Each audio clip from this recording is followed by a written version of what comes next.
हाँ मित्रों, आप सबों को मेरा नमस्कार। तो आज के सेशन में हम लोग इंडियन इकोनॉमी का एक टॉपिक पढ़ेंगे, पॉवर्टी एंड अनएम्प्लॉयमेंट।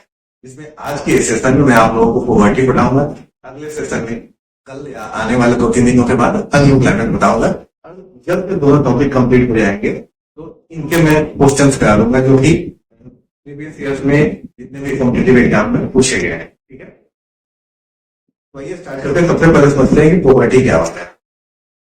मित्रों, पॉवर्टी का मतलब होता है जब कोई एक इंडिविजुअल, जैसे कि मेरे जैसा है, आपके जैसा, इतना कम पैसा कमाता है कि वो अपने बेसिक नीड्स को भी फुलफिल नहीं कर पाता है। अब बेसिक नीड ह्यूमन का होता है क्या है? रोटी, कपड़ा और मकान। तो जब मेरे जैसे या आपके जैसे या हिंदुस्तान का कोई एक नागरिक जब इतना भी पैसा ना कमा पाए कि वो अपनी बेसिक नीड्स यानी कि रोटी, कपड़ा और मकान को प्राप्त न कर पाए, तो उसे हम पॉवर्टी की कैटेगरी में रखते हैं। ठीक है, अब पॉवर्टी के टाइप्स होते हैं, अलग अलग टाइप्स होते हैं। जैसे एक होता है एब्सोल्यूट पॉवर्टी। एब्सोल्यूट पॉवर्टी होता है मित्रों, एब्सोल्यूट पॉवर्टी क्या होता है? यानी कि पूरे का पूरा पॉवर्टी। ये बेसिकली आप लोगों को देखा जाता है जो एकदम गरीब तबके के लोग होते हैं, जिनके पास खाने के लिए कुछ अच्छे ढंग से खाना नहीं होता, यानी कि एक टाइम खाएंगे, गनीमत से है क्योंकि एक टाइम खाएंगे और दूसरे टाइम के लिए उनके पास खाना नहीं होगा, रहने के लिए ऊपर छत नहीं होगा और पीने के लिए पानी भी नहीं होगा, तो उसे हम लोग एब्सोल्यूट पॉवर्टी में के अंदर रखते हैं। जैसे कि कैजुअल वर्कर हो गए या लैंडलेस वर्कर हो गए। तो ये जो होता है, हमारी सरकार, भारत सरकार या जो भी स्टेट गवर्नमेंट है, वो पॉवर्टी लाइन को दो कैटेगरी में बांट दी है। एक इमेजिनरी लाइन, ऐसे पॉवर्टी लाइन को एक ऐसे इमेजिनरी लाइन मान लो, और इसके ऊपर एपीएल और इसके नीचे बीपीएल। ठीक है, एपीएल बीपीएल, और ये क्या हो गया? Poverty line. ठीक है, तो हमारी देश की सरकार या हमारी राज्य की जो भी सरकार है, गरीबी को दो टाइप में बांट दिया है। एक मतलब गरीबी रेखा से ऊपर और एक गरीबी रेखा से नीचे।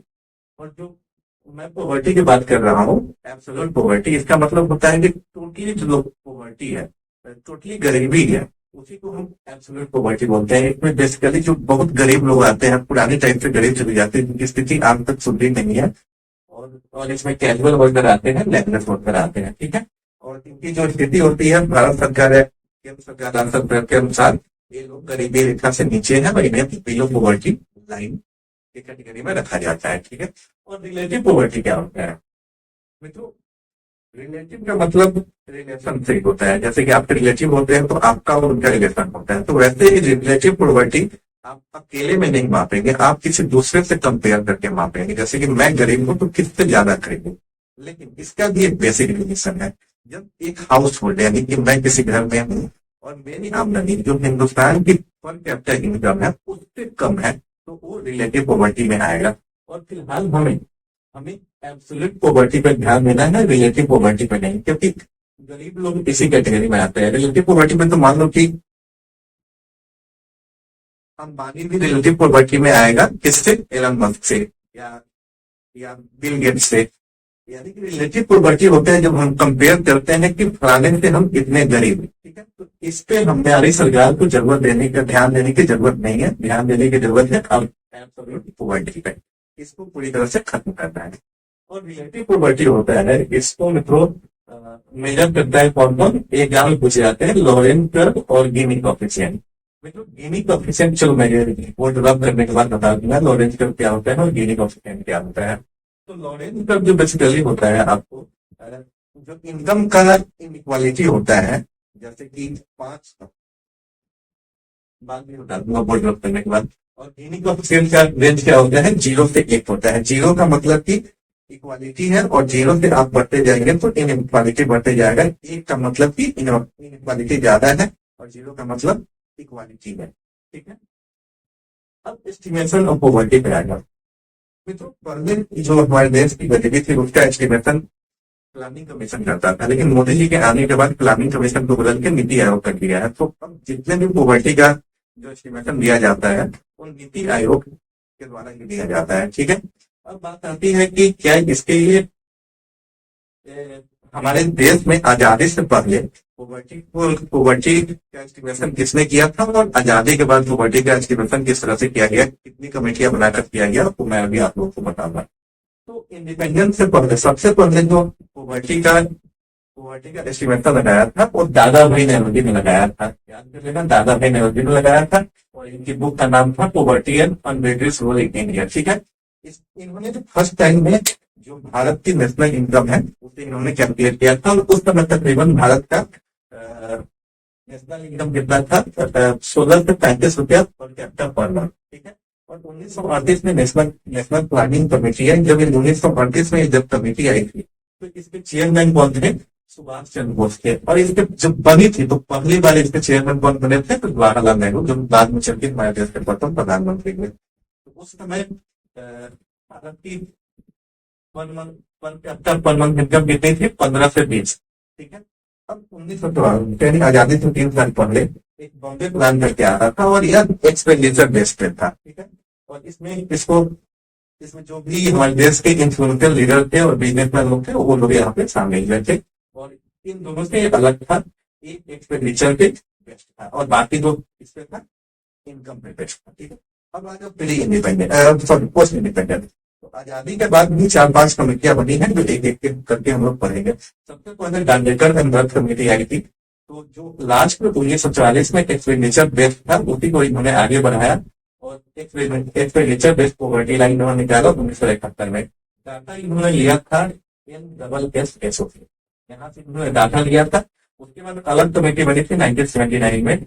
और इसमें एक ये आपको इनकम और एक्सपेंडिचर से अलग हटके न्यूट्रिशन बेस्ड पे पॉवर्टी निकाला गया था। आज भी एग्जामिनेशन में पूछा जाता है। तो रूरल बेस्ड में जो मतलब 2400 कैलोरी अपना भोजन ग्रहण कर पाते हैं और अर्बन में 2200 कैलोरी जो भोजन ग्रहण कर पाते हैं वो पॉवर्टी लाइन से ऊपर है। जो इतना नहीं कर पाते हैं वो पॉवर्टी लाइन से नीचे आएंगे। ठीक है। तो रूरल के लिए 2400 के हुए क्योंकि गाँव के लोग ज्यादा मेहनत करते हैं, इन्हें उनको ज्यादा भोजन की रिक्वायरमेंट होती है। और जो शहर के लोग होते हैं वो मेहनत थोड़ा कम करते हैं, इसलिए इनको कम भोजन की रिक्वायरमेंट होती है। तो ऐसे ही पॉवर्टी लाइन कौन कमेटी अलग कमेटी ने निकाला। उसके बाद आता है लकड़ा वाला, लकड़ा वाला कमेटी 1993 में आई थी और ये सीपीआई में था। और सीपीआई में यहाँ पे दो था, एक एग्रीकल्चर का और एक था इंडस्ट्रियल का। ठीक है। याद कर लेना। और उसके बाद तेंदुलकर कमेटी आई थी 2009 में। सचिन तेंदुलकर नहीं है, सुरेश तेंदुलकर है। और इंडिया में पहली बार गरीबी को नापने के लिए MPCE का यूज किया गया था, मंथली पर कैपिटा एक्सपेंडिचर को यूज किया गया था। ठीक है। या इसको हम परचेजिंग पावर पैरिटी भी बोलते हैं। जैसे जीडीपी का कैलकुलेशन होता है तो उसमें परचेजिंग पावर पैरिटी के अकॉर्डिंगली जीडीपी का कैलकुलेशन होता है। ठीक है। तो इसमें क्या था कि अगर 33 रुपया अगर 33 रुपया से कम आप खर्च करते हैं तो आप पुअर की कैटेगरी में है। और अगर आप 33 रुपया से ज्यादा खर्च करते हैं तो आप पुअर की कैटेगरी में नहीं है, यानी कि एवं पॉवर्टी लाइन है। ठीक है। अब उसके बाद रंगा राजन कमेटी 2014 में आया, जिस समय मोदी जी की सरकार गई थी। तो इसने बताया कि यदि MPCE का यूज किया था, MPCE मतलब मंथली पर कैपिटा एक्सपेंडिचर। ठीक है। तो अर्बन शहरी क्षेत्र में आप एक महीने में 1460 रुपए खर्च करते हैं तो आप गरीब नहीं है। रूरल में आप अगर 972 रुपए खर्च करते हैं तो आप गरीब नहीं है। अगर इतना खर्च नहीं कर पाते हैं तो आप पॉवर्टी लाइन में पॉवर्टी की कैटेगरी में फॉल करते हैं। ठीक है।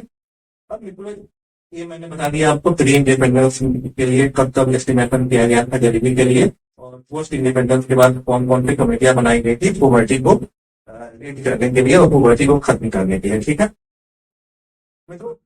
और यहाँ पे एक टॉपिक है SDG। SDG का मतलब होता है सस्टेनेबल डेवलपमेंट गोल, यानी कि जो हमने विकास किया उस विकास को तो हम लोग सस्टेन करके रखे ही, और उसके साथ आगे कैसे हम लोग आगे कैसे डेवलप हो उसके लिए लगभग यूएन में जितने भी मेंबर यानी इवन यूनाइटेड नेशन में जितने भी कंट्री है उन्होंने एक चीज पे अपनी सहमति बनाई कि भाई हम लोग SDG पे काम करें, जिसमें 17 गोल को रखा गया।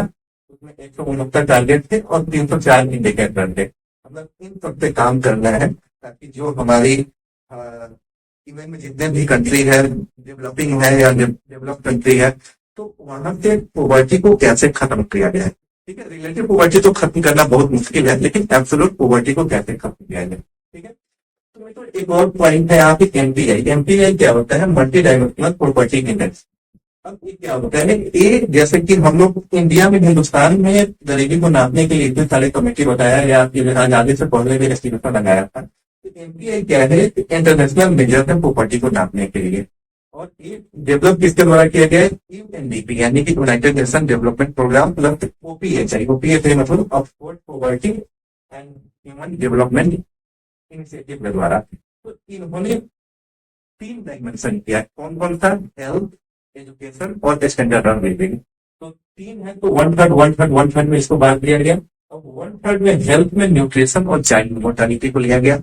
मतलब इसको देख लेना क्योंकि ये बीपीएससी में डायरेक्ट पूछा जा रहा था, पिछले कुछ ईयर में डायरेक्ट पूछा गया कि न्यूट्रिशन में कितना है, तो 1/6 ऐसे करके ऑप्शन में आप लोग ठीक कर सकते हो। अब एजुकेशन में क्या है कि आप कितने साल स्कूल जाते हो और उस साल स्कूल में आपकी उपस्थिति कितना है उसके साथ। अब स्टैंडर्ड ऑफ लिविंग में टोटल 6 इंडिकेटर है। एक आपका cooking fuel, sanitation, drinking water, housing, electricity और एसेट। ठीक है मित्रों, तो ये आपका पॉवर्टी का हो गया। अब में सरकार, हमारी सरकार, जो भी सरकार है उसको एब्सोल्यूट पॉवर्टी पे सबसे पहले ध्यान देना चाहिए, ताकि जो गरीबी में है वो गरीबी से बाहर निकले और मेन धारा में, मुख्य धारा में आए। रिलेटिव प्रॉपर्टी की तो बात करना ही नहीं है कि रिलेटिव प्रॉपर्टी इतना आसान नहीं है कि खत्म किया जा सकते। मान लो कि मेरी आमदनी ज्यादा है, तुम्हारी आमदनी कम है, या तुम्हारी आमदनी ज्यादा है, मेरी आमदनी कम है, तो मेहनत करना होगा। या मैं चाहूँ कि मुकेश अंबानी से मेरी आमदनी कम है, तो मैं उसको बीट अभी तुरंत तो कर नहीं पाऊंगा ना। तो इस तरह से रिलेटिव प्रॉपर्टी को खत्म करना इतनी आसान बात नहीं है। तो अब मैं आपको लॉरेंस कर्व और गिनी कोएफिशिएंट बता दूं। यहाँ पे चलो बता देता हूँ।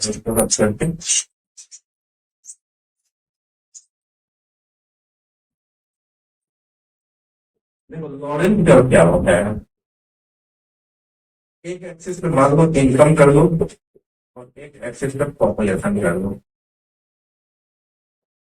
ठीक है, अब मान लो यहाँ पे 10, 20, 30, यहाँ पे 10, 20, 30, 40।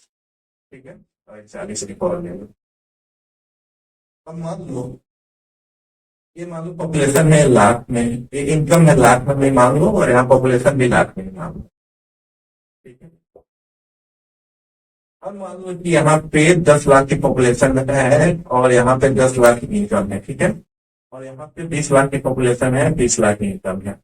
30 लाख की पॉपुलेशन है, 30 लाख की इनकम है। 40 लाख की पॉपुलेशन है, 40 लाख की इनकम है।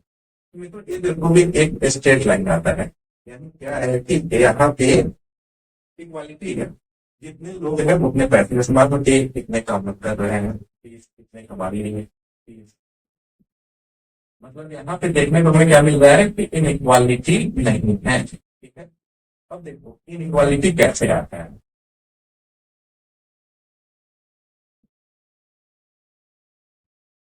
जैसे मान लो कि ये 10% लोग हैं, ये 10% लोग 20 लाख रुपए कमाते हैं। ठीक है, और ये 20% लोग के पास मान लो कि 30 पैसा पैसा है। तो यहाँ पे आप देखोगे, यहाँ 10 लाख के लोग हैं और 10 लाख लोग के पास 20 लाख रुपए है, 20 लाख लोगों के पास 30 लाख का रुपए है। इस तरह से क्या है कि ये इक्वल डिस्ट्रीब्यूशन नहीं है। तो इस यही इनइक्वालिटी बताता है लॉरेंस कर्व। और गिनी कोएफिशिएंट का रेंज होता है आपको 0 से 1 के बीच। अगर आप 0 की तरफ है तो यहाँ का मतलब है कि इक्वालिटी है,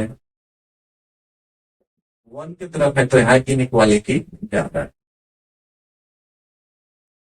ठीक है, तो ये डिस्ट्रीब्यूशन हो गया। अब इनइक्वालिटी रहेगा तो ग्राफ ऐसे बनता जाएगा। यहाँ मतलब इनइक्वालिटी कम है, यहाँ पे इक्वालिटी है, यहाँ पे इनइक्वालिटी थोड़ी कम है, यहाँ पे इनइक्वालिटी ज्यादा बढ़ गई। ऐसे ही ग्राफ बनाते हैं। तो मित्रों मिलते हैं अगले सेशन में। अनएम्प्लॉयमेंट क्या सेशन रहेगा और उसमें बचे हुए जितने भी क्वेश्चन है मैं आपको करा दूंगा। मिलते हैं अगले सेशन में।